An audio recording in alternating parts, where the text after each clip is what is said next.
In music, some of the most interesting chords you can play are called extended chords, and they're basically just chords that have extra notes included, so they're bigger or more extended harmonies. To show you what I mean, let's take the 12 notes of the chromatic scale and then pick out, say, the C major scale, 1, 2, 3, 4, 5, 6, 7, 8.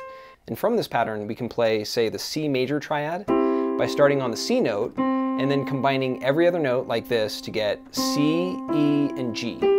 This is the C major chord built from intervals 1, 3, and 5.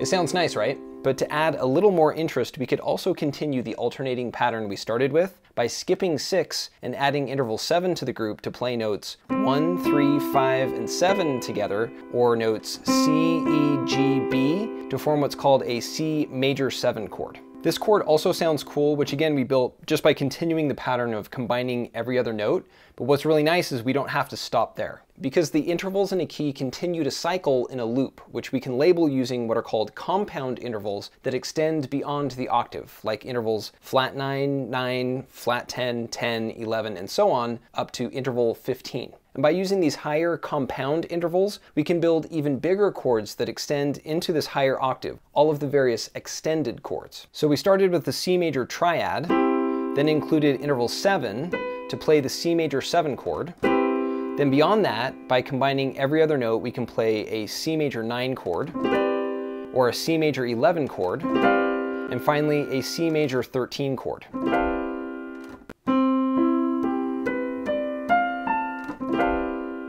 I say finally because if we continue on with this alternating pattern and extend up to interval 15, that's just another C note, which we've already played as interval 1. So the extended 13 chord is as far as we can go in adding new notes to the mix.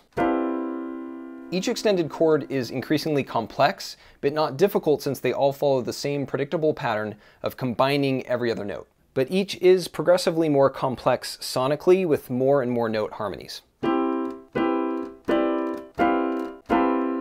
And by using a variety of interval types like minor thirds or diminished or augmented fifths, flat sevenths, augmented ninths, etc., you can come up with all sorts of variations on extended chords. But the basic sequence of alternating intervals is 1, 3, 5, 7, 9, 11, and 13, or all of the odd numbered scale degrees. So this is at least an intro to extended chords, and you can find a PDF with all of these diagrams in the community in my link tree.